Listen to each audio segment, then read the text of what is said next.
Hello again. Right, come on, apples and pears, nice and central for us. Okay, now let's look at how to draw this, how to translate this image onto a piece of paper. We've talked about it in lots of different ways by looking at the light and shade, but how on earth do you get this onto another piece of paper, onto a blank piece of paper? Now, you might have already had a go at this, as I was hoping you would, and then you can use the methods that I'm going to suggest now and see whether the drawing improves at all. Now, the most important aspect of any kind of drawing and seeing what's there, seeing the shapes of light and shade, is understanding that we all see in slightly different ways. Now, this is really, really key to your learning, that there are so many different ways that you can see this image to be able to translate it. And I'm going to describe about 4 different ways, and you pick and choose which ones are going to suit you depending on how you learn, how you like to work, and most importantly, just what feels like an easy way for you to start. Now, I've been holding this image in the frame while I've been talking to you because one of the most important aspects of drawing is actually just looking at the image, starting to see how all of the different elements relate to one another, how they're linked together. So the shadow here that joins on to the edge of this pear, the little light space that comes in between these shadows, the horizon line at the back, which is at an angle, but you see how it links this apple and pear together. And the lovely V-shaped space between these 2 pears, and being able to see the curve, see this space there, and looking at the little shape here inside the stalk. So all of these spaces of light and shade, all of those spaces fit together in the most perfect jigsaw to create this whole image. It's not just about these individual items separated. You want to look at the whole picture holistically and see how it all just binds together. That's really important. Now, the most simple method for getting this onto a piece of paper is to start by using a grid. Now, some of you might be gasping in horror at this, and let me tell you, there is nothing wrong with using a structure to help you see what's there. And isn't it easier to see that than when there's no structure at all? All of a sudden, you can see these spaces, you can see where the stalk lies along the grid line. You start to notice some of the shapes of the objects. You can see little curves that are much harder to observe here. Now, the reason for that is that it's very hard for us to judge curves and angles without the presence of a right angle. Now, right angles, they are very easy to understand because they're always the same. You have a horizontal line and a vertical line.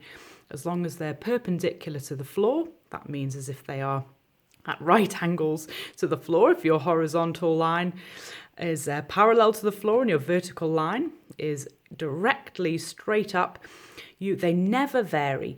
So by having this horizontal line there, you see how much easier it is to understand that shape. If I remove that, again, it's much harder to be able to see the context of that line. How about if I put the right angle here?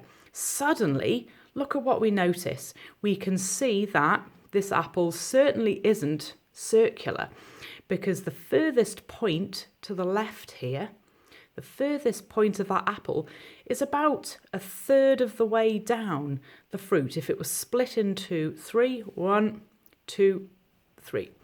And that's about 1/3 of the way down, getting towards the halfway point. But look at how wide and open that triangular shape of negative space is compared to this one. You can see that this is a very acute angle coming down here, and that's such an easy shape to see. And in fact, this right angle, if I put it by any one of these fruit, particularly, let's look at this pear here, because it's a dark edge, so it's much easier to see. I mean, look at that. When I've got a right angle here, suddenly that becomes, look, it's almost a straight edge, isn't it? And you wouldn't really think that because you start seeing the curve of the pear. But with the context of a right angle, then it makes it much easier to see. Even having a look at this little shape there, it's suddenly easier to notice this little curve, how the top of the pear interacts with the bottom of the stem. So that's just to show you how much easier it is to understand curves when you have a right angle next to them. So putting a grid over a picture is just a very standard way to understand what some of these curves are doing and where they are going to fit onto your paper. Now, if you have in the back of your mind, or if anybody is saying to you, well, that's cheating, well, it's absolutely ridiculous. I mean, grids have been used for such a long time by artists and still are used by some of the most successful professional portrait artists. And this is an amazing way for you to learn how to see. Remember, you're learning a new skill here. You're learning how to translate an image onto a new piece of paper. So any method which will assist with that is only a good thing. And the analogy that I always use with my students, if they have any qualms or anyone says to them when they're drawing a grid on their picture, what are you doing? That's cheating. You're not a real artist. I always say, think about a baker. And there are so many programs, aren't there, showing people making incredible cakes with the most beautiful decoration on the top. And think about the actual cake with all the decoration over the top. The cake itself, you would never expect the baker to look at a pile of flour or look at a pile of sugar and just guess how much is in those piles, and without using a set of scales. Nobody thinks about that. Whereas what you're doing here is exactly the same. You're creating a measurement and a scale to help you get the structure and foundation of each of these elements of your picture onto a new paper, and then the painting, the drawing, whatever you're doing, will absolutely come alive when you start putting in all of the shading. So the decoration, the light and the dark, the way that you shade the picture, that is important. How you get the image onto a new piece of paper is not so important. Having said that, try not to trace the image, because this is about you learning how to see. And there is a reason for this grid which will be very helpful when you start to draw objects from real life. And understanding why we need these straight lines is really important too. Now, there are a few ways where you can use the grid and then make it even easier for you. Now, some of my students prefer to make the grid smaller. This is a 5 centimetre grid simply because it fits almost on an A4 piece of paper. This square over here is a little bit smaller, and I've measured from the edge of the paper rather than the edge of the image, which just makes it easier for me. So down here, you've got a small square, but you could just easily measure the border if you wanted to, but I've kept each of the squares 5 centimetres. Now, if you want to, what you could do is over the whole picture, you could make these half squares, and you might actually find that through some areas where there's a little bit more detail, you'll find it very helpful to have smaller squares. And in fact, I've had some students who really like the square module, and they will even do 1 centimetre squares over the whole page. It doesn't matter how you do it. This is about you seeing. But even look at how I've broken that down. Suddenly, I can see this shape, the angle of this pear, so much more clearly than I could before. And of course, whatever you do on this picture, you must do on your A4 paper. Of course, you must make the grid exactly the same. And if you don't want to print out the picture on your device, if you can put a grid over the top in a photo editor, just make sure that the grid is solid and will stay in place. If you need to zoom in to look at any areas in detail, you want the grid to always be in proportion. So make sure that if you're using it on your device, that the grid is in place and that you have the measurements right on your device as you do on your piece of paper. So I find it easier just to print it out on A4 and then I can copy from one to the other. So this is one way of doing it, making a smaller grid. Now, other people really like measurements and they might say, okay, I'm going to do this like a dot to dot. So there's a point there with the end of the stalk. And if I measure that in, 8 millimeters, and up from the bottom, they might even get that specific, 2 millimeters up from this line. And then on their blank piece of paper, you'd measure in from here, up from there, do a dot. And then you might do the same with that point and that point. And every time the object crosses the grid line, you could measure along, say, right, where is that? Okay, along here, 2.5 centimeters, do a dot there on my paper, and then join the dots together. It doesn't matter how you do it. Another really, really helpful way to help you see what's there is to cover up bits. Now, you can see these have been used for covering up all sorts of things in painting. Now, if I limit what I'm looking at, and this is just A4 paper, ripped up. Okay, now there. If I was looking at that same size square on my drawing paper, isn't that easy now to really focus on that shape? I'm not even worried about all of that being the pear. What I can see very clearly is this area of negative space. And you want to always look for what's easiest for you to see.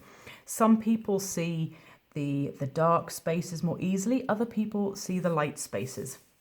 And again, around the apple shapes, maybe I don't want to put lots of additional grid lines in, but what I could do is slide a piece of paper along, and I would have my drawing paper underneath this and use a longer edge that would cover down from my photograph onto my drawing paper, and I can see then very clearly this little triangle here in between the grid line and the edge of the blue paper, and I can copy that directly onto my drawing paper, which is below.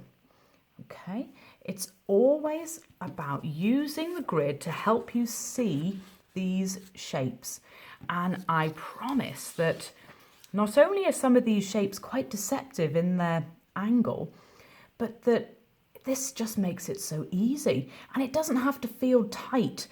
You know, you can just have this grid and then free draw as much of this as you can. You might find that you can see very clearly without any other aids, that you can see that grid line and then this space. You can judge that perfectly on your paper, and then you can draw all of this shape just looking at how it interacts with the grid line, looking at this space and looking at the little triangles that are created every time the shape of the object crosses over a grid line. So again, look at all of your little junctions here, these right angles in the grid squares, and then that triangle of pear, so much easier to see than when it's on its own like that. So these methods are absolutely tried and tested for simplicity, to help you see more and more clearly these spaces and these shapes in between all of the objects, how the light and shade fits together. And the most important thing is you working out what is right for you. Now, what I'd like you to do with this, now you've got the grid in place, is to actually try out some different ways. So you will end up with something that looks a little bit like this. So this is my line drawing, which I've used the grid, copying from this shape, all the shapes here. You can see if we just look at the little stalk, see how the stalk is sitting directly on the line there. And here I can just demonstrate again how, if I wanted to use a piece of paper as a moving grid, see, I could just slide that along my two pieces of paper. Well, you have to make sure that, of course, that your grid lines are lined up, that your paper is exactly parallel. And then instead of drawing lots and lots of lines of grid, I can just slide this along, and then I can actually see that in my drawing, you see how the drawing hits the line of the blue paper before the photograph does. So that gives me a really, really good understanding of the fact that my drawing is actually stretching a little bit far to the left. Now, it might not make that much difference when I'm doing pairs, but it's going to make a huge difference when I'm doing a person's portrait. So then I would get my blue paper, make sure, of course, that it is actually parallel, that you don't have it at an angle, which will make a mockery of the whole system. But make sure that it's at right angles, and then I can line it up exactly with the edge of this stalk, and then I know that on my paper down here, that is where the edge of the stalk is. So I can make that alteration really easily, just using that piece of paper to help me see more clearly.